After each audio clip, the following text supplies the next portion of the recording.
Китептер боюнча айтып берсеңиз эже, могу азыр китеп эмне китеп көп болуп калбады, бирок саны көп болгону менен сапаты аябай чоң суроолор жаратат да. Эми азыр китепти эле чыгаргандар көбөйүп атат. Сиз айтып атасыз, мына айтпадыңызбы жана азыр баягы китеп жазгандардын саны мындайча айтканда сизге алып келгендер 2000 депчи. Бул бир автор көп да. Бир автор 4 китеп 5 китептен алып келгенде мен кээде мындай кыйтып тамашалайм да, силер нан жапкандай эле жаап атасыңар го деп айтып коем да. Баягы кичине тиги. Анан эми ушунчалык аракет кылып келген бирдемени, бир элге бирдемесин тартуулайын деген кишини да кагып же болбосо кагуужулаган деле кичине туура эмес да. Аны түшүнүп эле турам, бирок кээде бир жөнү жок китептерди алып келгенде же болбосо мына китептин ичин ачсаң каталары көп чыкканда, балдарга ылайыгы жок болгондо, же болбосо бир жакшы бир зарубежный котормолор жок болгондо кичине капа болосуң да. Ал капа болгон себебиң эми биз билебиз, сен билесиң. Ката жазылып атабы, туура эмес жазылып атабы. Мына келечекте балдар, неберелер эгерде ката жазылса, туура эмес жазылган тарыхтар болсо, туура эмес жазылган кыргыз тили боюнча грамматикалык каталар болсо, ошону ошол боюнча кабыл алып калса, анан биздин балдар келечекте маңкуртка жакындап калгандай сезилет мага.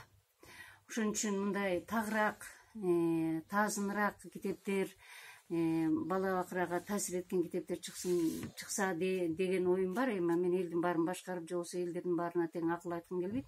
Менин жеке оюм да. Сиздер келген авторлордун баарын эле китебин ала берсиздер да, мындай иргебейсиздер да. Келгенин баарын алам. 10дан алам, 20дан алам. Ар жака албайм деп айтканда алардын шагы сынып калат да. Анан өткөнү өтөт, өтпөгөнүн кайта кайрып берем. Кээ бирөө албай качып кетет, тура берсин, тура турсун деп ойлошот, ошол жерде тура берсе өтөт деп. Бир күндө канча китеп өтөт бул жол менен? Орточо. Орточо бир көп болсо бир 30га жакын эле китеп өтөт. Мындай жакшы өткөндө, эми көбүнчө бизде бул дүкөндө библиотекалар сырттан келген библиотекалар алчу да. Акча которуу жол менен алчу. Бирок кийинки күндөрү тендер деген чыкпады. Анан бул кыргыз китебине тендер деген ылайыксыз нерсе. Себеби тиги жакта тендерде отургандар дагы бир какой-то 20%, 10% деген алып калабыз дейт, андай мындай дейт экен деп анан нусканы тендерге башкалар эже тендерге койсоңуз дейт, мен ушулар менен тендерге коем. Мен эч кандай налог карызым жок. Мындай ушунун тендердин тартиби менен мен өтүшүм керек эле да. Кээде өтпөй калам. Эмне себептен өтпөй калат билбейм да. Анын үчүн тиякта баягы азыр эми өзүң жердин баарында эле коррупция тиги бу деп атат. Балким ошондой бир нерселер бар окшойт. Алар менен мен талашып тартыша албайм. Ошондо тиги күнүгө 30 китеп өтсө, бир айына 300-400, максимум 500га чейин өтүп калабы? Ошондой өтөт, бирок өзүн баягы майда чүйдө оокатыбызга акталат. Анан эми такыр эле иштеп өтпөйт деп бул китепти азыр жоюп таштаганга дагы мүмкүн эмес да. Бул жерде китептер эми баягы кымбат эмес баалары. Кымбат эмес, эми кымбат болуп калган китептер ошол эле жазып келген жазуучулардын же болбосо китеп өткөргөндөрдүн кымбат болуп калат. Анан атаганын үстүнө биз баягы өзүбүздүн расходду кошкондо мен абдан көп кошкондо 30% кошулат. Мисалы 100 сом, 30 сом кошулат. Анан ал эгерде 30-100 сомдук китепти эле, 130 сомдук китепти эле баардыгы өтүп кетсе, жакшы эле доход болот экен, анан баардыгы өтпөйт да.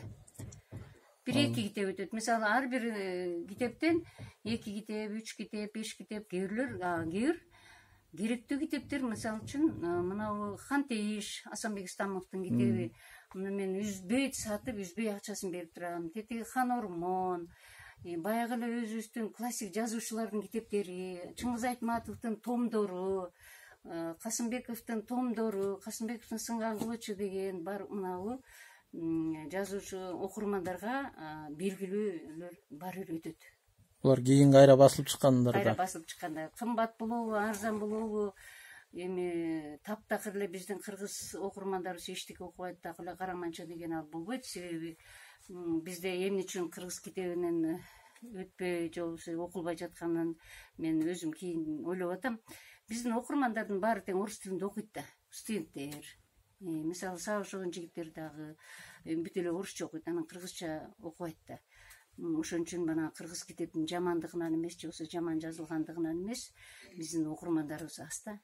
Тилге болгон мамиледен. Так мына бизге тилге болгон мамиле. Анан кийин мисалы Баткенден, Лейлектен, Нарындан, тиги көл тияк бияктан келип ушул жерден аябай көп алып кетишет. Бизде китеп жок депчи. Мына көл жактан, Оштон, Жалал Абадтан, ошол убактагы университеттин ректору, проректордун баары тең мага эметишет, эже биз жактан китеп ачпайсызбы депчи. Мен эми ачканда мен деген аяка деген кандай кылып ачам? Менин колумда эчтеке жок да. Мисалы барсаң, мындай эменин баары тең арендага алыш керек. Баары менчик болсо, ал деген мен айтам аларга түшүндүрүп, бул деген менин колуман келбейт. Эгерде силер помещение мындай орун таап, арендадан бошотулган болсо, анда дагы аракет кылсак болот. Болбосо ушул жерден тиги таксиге салып барган жолун кошуш керек. Анан кийин бул кыргызский дүкөн экен деп эле налоговыйлар вообще дүкөн экен десе эле ойлошот ушул жерде тиги акча толуп атат депчи. Эче налоговыйлар бул жерге келишет. Айтам, мына жерге кечке отур. Канча китеп сатылган ошондон анан кийин эме деп. Мына эми азыр онлайн деген бир касса чыгыптыр. Ошону ал деп кыйнап, акча жок. Кишини ортого салып атып, жанагы бөлүп төлөйүн деп атып, мына эртеңден баштап. Эми алар баягы салыкты жашырып атат деп ойлоп атышат. Ойлоп атышат да. Бул эми алар эгерим кыргыз китеп деген билбеген. Тиги раритет менен салыштырат. А раритетке болсо алардын арендасын мен угуп жүрөм. Тиги российский посольство жардам берет дейт. Спонсорлору бар экен. Анан кийин орус китеп кантсе дагы студенттердин баары орусча окуп аткандан анын китеби өтөт да. А бул жерден эми биздин окуучулар, биз мектептерибизге деле кыргыз мектептери болгон 3-4 эле кыргыз мектеп бар Бишкекте. Жанагы китептин сапаты жөнүндө айтпадыкпы? Могу акыркы жылдары ушул тарыхый китептер көп эле жазылып атат да. Тарыхчысы деле, тарыхчы эмеси деле, тарыхый инсанды деле, тарыхый инсан болбогон деле бир кыргызга аты жыты көп билинбеген инсанды адамдарды жазып атпайбы, ошондой адамдардычы. Ошолорго суроо талап кандай ушу тарыхый китептерге? Эми тарыхый китептерди кимдер окуйт? Сырттан келгендер. Аларга кызык да. Булардын тарыхы кандай болду экен деп. А биздин өзүбүздүн ичибизден тарыхчылар, нака тарыхчылар деле баягы жазат. Андан эле көчүрүп эле жанагы бир чалабыла бир санжыраны билгендер. Чалабыла эмелер чалып, бул эле жазып биринен бири көчүрүп эле. Эми мен атын айтпай эле койгон аларды мен колум менен санасам да болот да. Эми ошолорду мен жана айтып кетпедимби? Туура эмес депчи.